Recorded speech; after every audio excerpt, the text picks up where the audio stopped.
Straight ahead on 12 News Weekend, a problem that could be staring you in the face. Something I see every day, all day long. The impact of computer screens on your eyes. Plus, I have a van that's filled and I have a car that's filled. meet the Robbinsdale man whose art collection is rooted in nature. But first, I think I'm going to cry. I think I'm going to think about all the people that were affected by those bombs. local runners unite to become Boston strong. 12 News Weekend starts right now. Hello and thanks for joining us on 12 News Weekend. I'm Blaine Cleveland. And I'm Shannon Slatton. On Monday, some of the best runners in the world will compete in the 118th Boston Marathon. Among them, more than 600 Minnesotans, including 2 women from the Northwest Metro. Reporter Sonia Goins shows us why they are determined to run, even after last year's Boston Marathon bombings. I've run 24. Boston will be my 25th marathon. Jen Schumacher and Chris Steven are ready to run the race of all races, the Boston Marathon. For months, the two have logged many miles on the Elm Creek Park Trail in Maple Grove. I've been running 20 years. Both Jen and Chris have participated in the race twice, but this year will be different. It's gonna be an emotional day for everybody. I think it's just going to be a totally different Boston than it was when I ran it before. 3 people were killed and hundreds more were hurt during last year's Boston Marathon. I was really horrified. It's terrible. I mean, it's the best race. It's the race that I love, and to see that happen was really horrific. Very sad. The runners, the spectators, nobody was doing anything. Everybody was minding their own business, just enjoying the day, and you know, it's just such a big group to target. And yes, I was upset. While the images of last year's bombings are etched in their minds, both runners say they are determined to lace up their shoes and show support for the victims. I wasn't going to go back to Boston, but after what happened last year, I love the people there. I wanted to support, Boston. Runners are a strong community, and there's no reason that something like this would stop me from going to a race. Chris and Jen say they're not worried or afraid that the tragedy could happen again. I think there's a lot of security in place. I mean, it's the stuff that they're changing for this year is amazing. I mean, no bags, a lot of more security, more police officers at the race. You can't walk in fear, and I just don't think it's going to happen again. And you can't live, like that for anything. Both runners say they're not worried about setting personal records. When they cross the finish line, they will be Boston strong. I think I'm going to cry. I think I'm going to think about all the people that were affected by those bombs, the children, the people that, just the mountains that they've had to climb to recover. And I think that's what I'll think about when I cross the finish line. In Maple Grove, Sonia Goins, 12 News. Well, as you can imagine, security will be extremely tight. Listen to this. There will be 1,500 Boston police officers, 450 Massachusetts State Police, 3,500 officers from other agencies, and 600 National Guard soldiers, all on hand to patrol the marathon. In New Hope, a new grocery store concept would bring big changes to the heart of the city. Hy-Vee Supermarket is proposing a new superstore. It would be the first grocery store in the city in years. The Iowa-based grocer is planning to build a 90,000 square foot store at the former Kmart site.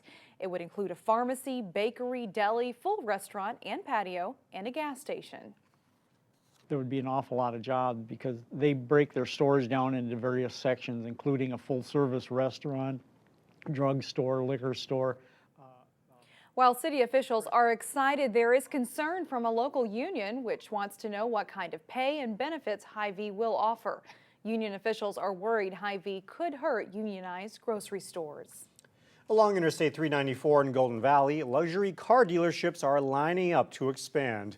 2 weeks ago, the Golden Valley City Council approved plans to expand a Porsche dealership. Now the city is looking at plans for a new Maserati and Bentley dealership. Maury's Automotive Group wants to relocate from Minnetonka to build a new showroom in Golden Valley. It's a good thing. It draws people here. They're spending dollars that go into the local economy through the businesses. And so clearly we see that as a good sign for the health of the economy here in the West Metro. Golden Valley is also home to Cadillac, Jaguar, and Infiniti dealerships. Construction on the Bentley and Maserati dealership could begin this summer. In Brooklyn Park, a significant new office project is in the works. A yet-to-be-named company wants to locate its headquarters near Highways 169 and 610. We could learn the name of the company on Monday. The new headquarters is just one phase of several buildings planned for that site. There's also construction plans for potential manufacturing and medical technology companies.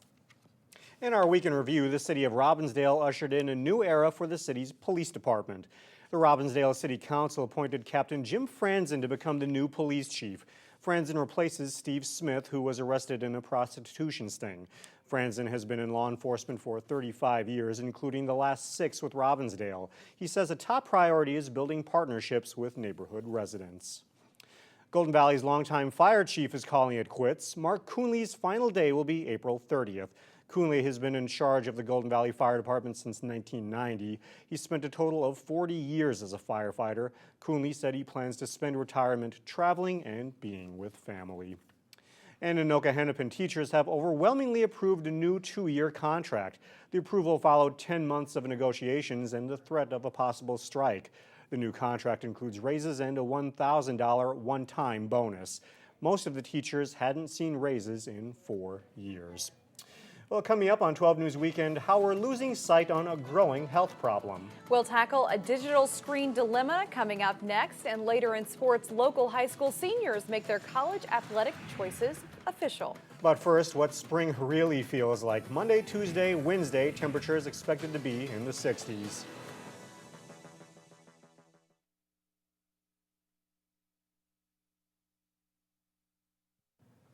Welcome back. Technology has become an essential part of everyday life. Yeah, schools and offices require us to stare at computer screens all day, yet doctors say that can take a toll on your eyesight. This weekend in Health Check, we look at ways to overcome digital eye strain.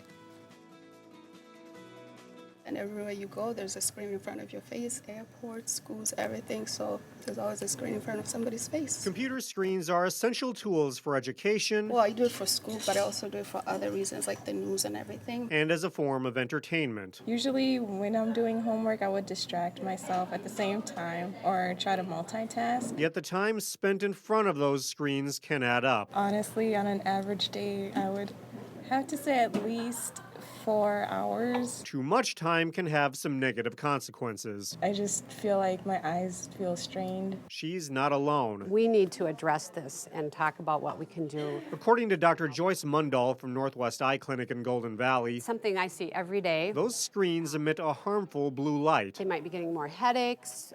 Their eyes might feel tired, red, burning. All are symptoms of digital eye strain. Our cell phone, our tablets, our laptops. Anytime you do something where you're looking at something up close, the muscles in your eyes are working harder. They're contracting more. She says that's especially troubling when it comes to kids who attend schools that have gone paperless and rely primarily on iPads. Unless we start to address this problem, we're going to see an upsurge in more eye problems and particularly macular degeneration. One solution that's on the market is a special lens with a blue coating. And that's the filter in them that filters out these harmful blue rays. It will really ease the eye strain when you wear them. If buying new lenses isn't in your budget, another method is to simply take a break. Just close my eyes a couple minutes or so, or just go out away from the computer.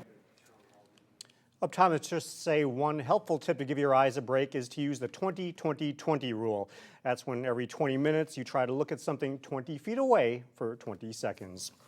Well, coming up, an art exhibit in the most unlikely of places. And on one of the days it didn't snow this week, Armstrong's baseball team rallies to win. That's coming up in sports with John Jacobson.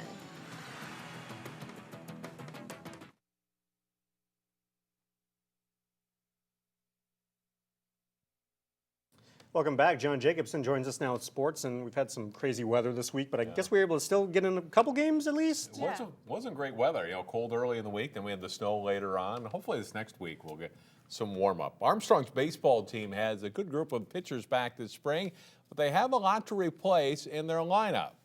After a one-run loss, defending Northwest Suburban Conference champion Coon Rapids in their opener, the Falcons hosted Blaine. Top of the third inning of this one, and Blaine's Nick Caldine at the plate, and it's a sharp ground ball off the shortstop's glove for an error. Chris Novak scores from second base, and the Bengals lead 2-1. But the Falcons have a big fourth inning at the plate. Jay Norgard lines a single to the right field. John Nelson scores, and Josh Thorpe scores as well. That's 3-2 Armstrong. Still in the fourth, Mike Arnost lays down a bunt. The throw to first is wild, and it allows Lucas Wenzel to score, and it's 4-2.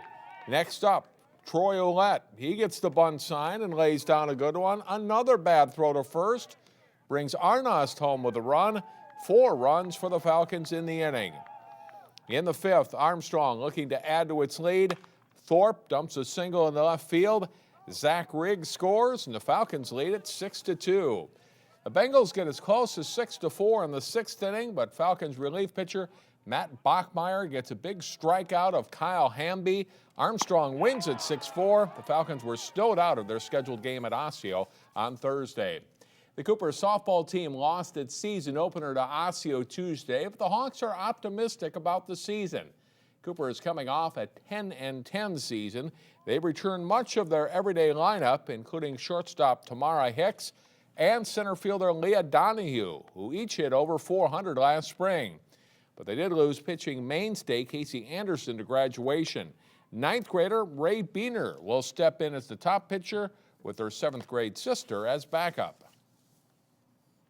Well, we have Ray Beener and Laura Beener, both really good players for how young they are. And I mean, I think they're going to be a surprise to a lot of the other teams, not really expecting how well they're going to be pitching, and especially in the next few years, I mean, they're only going to get better. I have confidence. It's probably kind of a little weakness that we have a freshman pitcher, but she has a lot of responsibilities. I'm pretty sure it's not going to be hard for her to take them. I have complete confidence in Ray. It's going to take a little while to get used to it, but I think if defense can show and come through, we can do great.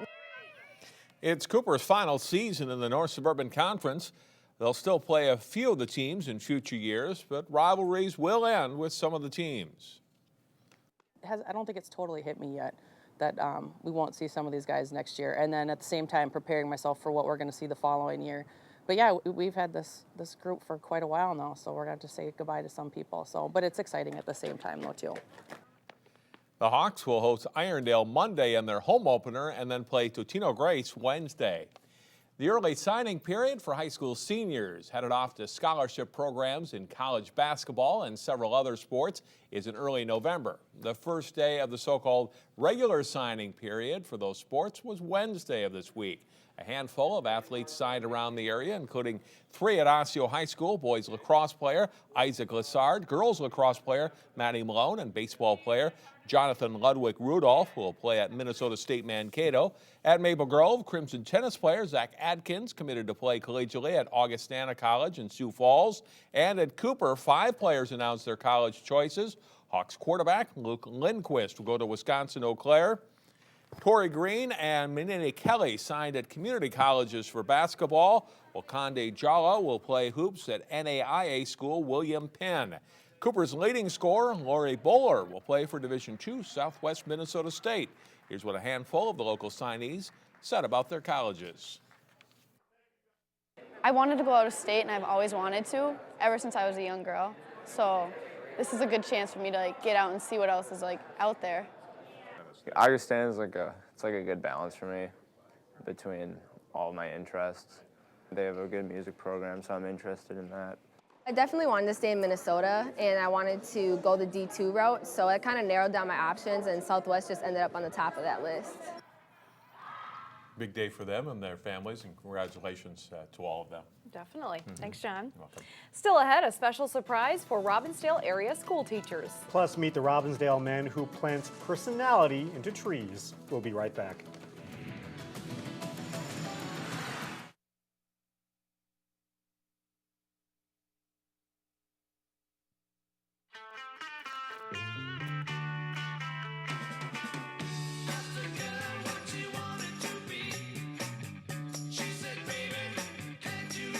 A dozen lucky teachers and staff in the Robbinsdale School District got a surprise visit. You were our #1 grant this year, and you are our 100th grant ever awarded for the Seven Dreams Foundation. So congratulations. How exciting. A total of $25,000 in grants was given to hands-on learning programs in the Robbinsdale District by the Seven Dreams Education Foundation. Teacher Matt Pletcher got a $3,000 grant for a program that introduces foreign-born students to Minnesota landmarks, such as the Capitol. So Essential Minnesota is taking the essence of what it is like to be a citizen in this country, and specifically in Minnesota, exploring the different cultural landmarks around town, learning the history of that, and then diving into it academically. The Seven Dreams Foundation has raised more than $200,000 for grants in the Robbinsdale district since 2003. We all have passions and gifts to share with the world. Sometimes we just need someone to listen. A Robbinsdale man has found his audience, sharing his love of woodworking, poetry, and theater from a little gallery in the most surprising of places. Here's Cassie Bonstrom. Let me show you what's in here. In a nondescript apartment parking garage, Helps if you pull this. you will find a cast of characters. There, take a look at that. I call them inner children from the trees, but not all of them look like kids. The biggest character of them all, however, Some are pretty big. just might be their maker, I mean, big. Big Al himself. I may be erupting. For the past 7 years, Look at this. Big Al Eisenvelt has rented out 2 garage spaces at Broadway Village Apartments in New Hope. Come on back here. Oh, this gets pretty wild back here. The garage space has become his artistic sanctuary, Pick him up. He's big and he's heavy. a gallery of sorts to show off his woodwork. I really enjoy what I do. Much of it tributes to late family members and distant memories. This was my Aunt Harriet's famous saying, ain't life grand? Big Al's passion for trees was planted early on his family's farm. A lot of times I would walk off into the woods and I would just sit beside a tree. 70 years later, he still picks up pieces whenever he stumbles across them. I can't throw those away. They're beautiful. I don't know what they are, but they're beautiful. He also takes his woodwork on the road. I have a van that's filled and I have a car that's filled. They're all the touring gallery. Visiting state parks and county fairs using his wood characters to teach theater to kids. And they make up a story right on the spot. It's all improv. He admits that old age has slowed him down a bit. Know when to walk away. But he doesn't see any end in sight. These are actually shells. He wants to continue creating and sharing his gifts for as long as people will listen. For people of all ages to come and go. In New Hope, I'm Cassie Bonstrom, 12 News. Well, the apartment manager where Big Al rents his garage space is hoping to get his work showcased at some summer events around town. What an amazing talent to have. That's right. Get it out of the garage, right? Let some people see it. And if you forget who he is, he just has a shirt. Big Al, to remind everybody. Good for you, Big Al. I would just like to hang out with him and you just hang out and talk trees. Sound like it'd be a good time. He could do it. That's all the time we have for now. Thanks for joining us, everybody. Have a nice weekend. We'll see you again on Monday at 4 o'clock.